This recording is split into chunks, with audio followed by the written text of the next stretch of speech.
Hello again. As promised before, sorry, I'm going to talk a little bit about breathing. I had a mention before in a different video talking about if you're an internal practitioner or yoga or Reiki or something and your teacher isn't teaching you about breathing, find another teacher. I still believe that. It really wasn't that long ago, to be honest, so my mind hasn't been changed in that short amount of time. As we're talking about, again, I do mostly Chinese internal martial arts. I'm also a master practitioner for Reiki. I can only speak a very cursory level for yoga, and I can't really speak for like Aikido or things like that. But especially for Tai Chi Chuan, Xing Yi Chuan, Baguazhang, Qigong, I know that the certain method of breathing, or even if you're doing like standing postures in each one, you need to have a certain level of breathing. Now, there's kind of two that we generally go by. One I was taught when I did some Chan Zen Buddhist meditations, and the other one is a little bit more Taoist for the standing or the moving meditation. Sometimes it's a little bit harder if you're sitting or lying down, trying to move energy that way or anything. It's harder to get that sort of Tai Chi breathing in. Usually if you're sitting or laying down, you want to kind of do the more Chan Zen kind of breathing. Now, if you're taking yoga, I had thought that the sort of Chan Zen prenatal breathing was correct for that. I had someone tell me that they've also been taught the more Taoist post-natal breathing with that. Ask your teacher. I just sort of present it there because I think it's something that is vital for you to know if you happen to be taking that discipline. Now, my previous talk about structure, I mentioned why do we breathe out here? Because our lungs are trying to expand against the ribs, and you can't do that. It's a hard structure. You got soft lungs trying to go against a hard structure, and they're going to stop. You're not going to get the correct breath. You know, especially in this day and age, we got the pollution, we got smokers, we got people with asthma all over the place, emphysema, bronchitis, all these other things. Why are we trying to make our breathing harder for ourselves? Now, as a kid, I have exercise-induced asthma. Through all the Tai Chi and meditating and stuff, I've basically been, cured, for lack of a better description. Things I say, well, a history of, is like, we got nothing for you now. You're not wheezing. The only thing we see is like allergy stuff. What are you complaining about? I don't really have that much problem with it anymore. And part of that is because, you keep your energy down, you keep your focus down, low, and you don't breathe going against the ribs. You breathe with the diaphragm. Diaphragm pull down, expand down the way the lungs are naturally supposed to work. The idea is you watch a baby breathing, they haven't been trained and conditioned in our incorrect way yet. How are they breathing? So, a couple of the things we want to work on. Prenatal, postnatal. We find our navel, we go about 4 fingers, roughly 2 inches down. Chinese will call this the lower dantian, shorthand just dantian. In the chakra systems, it's the second or sacral chakra. You can just call it center, if that makes it easier if you're not buying into any of this sort of energy stuff or anything like that. It's still good to learn how to breathe in this fashion because at the very least it's more efficient and it will help you with mindfulness. And I do like kind of therapeutic stuff with kids, and there's kind of more of a push for mindfulness, which is great for me because I've already been practicing it for longer than these kids have been alive. So we have that area, that center area of breathing. So what I want to do for prenatal is as I breathe in, I'm going to try and exaggerate this the best I can. I breathe in and I fill that area, push it forward. Breathe in, you exhale, you let it release. So I breathe in, push out, exhale, release. Now, you're always going to keep, even if you're doing sitting, standing, moving meditations, I don't care, you're always keeping sort of an inner eye, or whatever. Some part of the sort of operating system going on in here is focused here. If nothing else, again, that helps you be more efficient with your breathing, and also take some of the chattering monkey mind, as the Buddhists call it, or some of that anxiety, some of that subconscious processor speed and everything is getting focused there instead of focusing in all the ways that can make you start feeling kind of about stuff. So you're kind of keeping some of the parts of your psyche focused on something instead of running wild. And that goes through pre and postnatal. So again, I use this mostly if I'm lying down or I'm doing my sitting.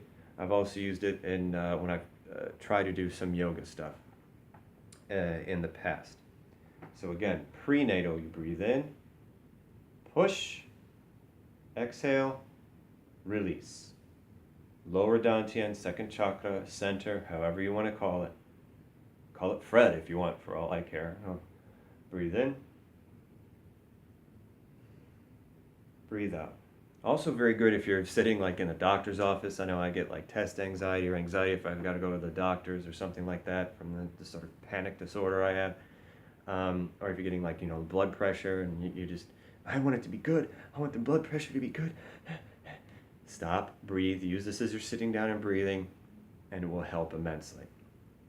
I've actually gone to like an herbalist who, taken the different pulses in the arm, looked at the eyes, the tongue, the ear, and all that. And I was almost late for the appointment, so I had to like sprint across the street. And they're like, your heart rate. And I started doing this breathing, and I could actually feel it calming as they went. So it's kind of cool. Now, the postnatal breathing, if you're doing standing meditation, Qigong, you're doing Tai Chi, doing Xingyi, Bagua, any of these other things like that, I would imagine probably Aikido or some of the other maybe internal things that are going on. If you're standing or moving, you want this. Again, it's a little bit harder, might create a little bit kind of, if you're doing sitting, kind of hard to do lying down, sorry. But very helpful and necessary. Again, if you're taking Tai Chi or something like that, they're not teaching you this, you need to question kind of a lot of things. We're going to reverse the prenatal. So, I want to take this hand and pull it to this hand. So I'm going to breathe in, breathe out. The exhale is a little bit more active. So you breathe in and you pull that dantian area towards the lumbar spine, towards the sacral spine. Sacral chakra, sacral spine. So we pull in, push forward. It's a little bit more active on the exhale. We pull in, breathe out, push forward. And breathe in, pull in, breathe out, and push forward. Now a note on the sort of dantians and chakras. If we're going to think about it in terms of those systems with dantians and chakras, from the crown of the head to the perineum, or even higher and lower in some aspects, is like a string of pearls going down the center. So when the Chinese say 2 inches below the navel and an inch in, that's kind of the outside end of it. We really want to think about it as in the center line in the body. So if you started here at the crown and went straight in, drilled through there, you would come to it. You're not going to find it physically. It's not going to be in forensic files or CSI or anything else like that. It's not going to be in the Y incision. You're not going to find all this stuff. Think of it more of the electric field. And speaking of the electric field, important thing to go, you want to take your tongue right behind the teeth, at the roof of the mouth. So like that. Now it doesn't have to press in there hard. Again, you just lay it in there. The important thing for this, you're finishing a circuit. If we're thinking about chi energy as being an electrical system in the body, you're completing the circuit. So we have the Du and Ren channels, which is sort of the microcosmic orbit, the main sort of meridian that runs along, the middle of the body, up the spine and around this way. This will help, connect it around through. So you have that circuit of the energy being able to come up and come down. You want it to be able to move without really any obstructions. That completes the circuit. So again, prenatal, Breathe in, breathe out. Postnatal, breathe in, breathe out. Again, kind of exaggerating. You don't want to, and you want to be careful. If you just saw that, I call it J-ing, because you kind of have the through the body. This is one of the things I struggled with when I first started. I breathe in kind of okay, and then it kind of does this, because you're used to breathing up here. So be mindful of that. Pull straight into the spine and push forward. Now, to me, last kind of thing, it helps to breathe like this all the time. It's completely contrary to what we are taught, sorry. But in order to make it lifestyle, in order to make it where you kind of don't have to think about it so much, where you can just sort of keep an eye on it while you're doing things without having to focus on there and maybe lose track of other stuff that you're doing, you need to do it all the time. So when you're sitting down watching TV, reading, breathe like this. Before you go to bed, breathe like this. The prenatal for both of those. Very helpful when I had to basically relearn how to sleep because my insomnia and night terrors and sleepwalking and things like that. This was instrumental in learning how to sleep. If you want to play Taiji, Xingyi, Bagua, Qigong, do standing meditation, yoga, Aikido, any of those other things, postnatal. You need both. I think you need both. My experience has taught me I need both. All right, so that's sort of breathing 101, pre and postnatal. And thank you. I hope you, if you have any comments, please put them in the normal place for that. Like, share, and subscribe, all that good stuff. And we'll talk at you later. Bye.